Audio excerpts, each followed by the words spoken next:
সকলকে স্বাগতম জানাচ্ছি কুকিং ব্লগের আরেকটি রেসিপিতে। সামুদ্রিক মাছের ভুনা রেসিপিটি সম্পূর্ণ দেখার অনুরোধ রইল।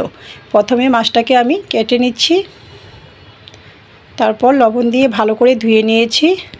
এরপর যে চলে আসছি চুলাটা অন করে একটি পাত্র বসিয়ে দিয়েছি পরিমাণ মতো তেল গরম হওয়ার পর দিয়ে দিয়েছি লবণ, হলুদ, সামান্য লঙ্কার গুঁড়া, মাখানো মাছ। তো মাছটা উল্টিয়ে পাল্টিয়ে ভেজে নিচ্ছি।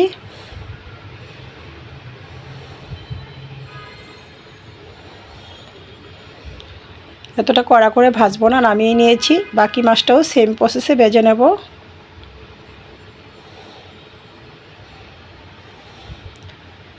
মাছ ভাজি হয়ে গিয়েছে, নামিয়ে নিয়েছি। একই পাত্রে দিয়ে দিয়েছি কুচি করে রাখা পেঁয়াজ,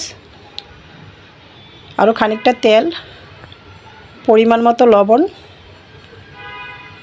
এতে করে পেঁয়াজটা তাড়াতাড়ি সফট হয়ে যাবে। তো পেঁয়াজটা গোল্ডেন কালার হওয়ার পর দিয়ে দিয়েছি পেঁয়াজ বাটা, সামান্য আদা বাটা, অল্প পরিমাণে রসুন বাটা।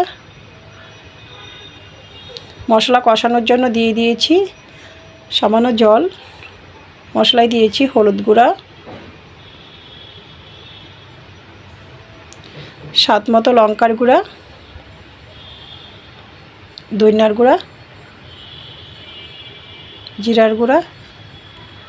নাড়াচাড়া করে মশলাটা কষিয়ে নেব। যেহেতু লবণটা আমি পেঁয়াজের সাথে আগেই দিয়েছি, এক্সট্রা লবণ অ্যাড করব না।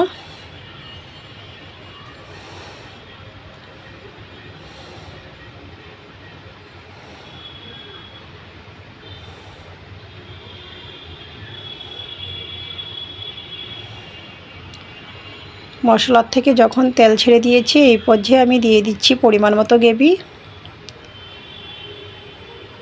নাড়াচাড়া করে নিয়েছি, অপেক্ষা করব গ্রেভিটা ফুটে ওঠা অবধি। গ্রেভিটা ফুটে উঠেছে, এই পর্যায়ে ভেজে রাখা মাছটা অ্যাড করে দিয়েছি।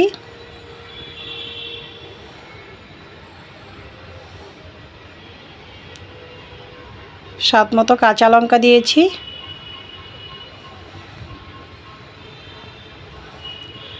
নাড়াচাড়া করে ঢাকনাটা দিয়ে দিয়েছি। ফিরে আসছি প্রায় 7 থেকে 8 মিনিট পর। ঢাকনাটা নামিয়ে নিয়েছি, দিয়ে দিয়েছি উপর থেকে কুচি করে রাখা ধনিয়া পাতা। আরও মিনিট 2 রান্না করে নিয়েছি। তো রেডি হয়ে গিয়েছে আমার সামুদ্রিক মাছের ভুনার রেসিপিটি ভালো লাগলে আমার ফেসবুক পেজটা ফলো, ইউটিউব চ্যানেলটা সাবস্ক্রাইব করবেন, সাথেই থাকবেন। সকলকে ধন্যবাদ।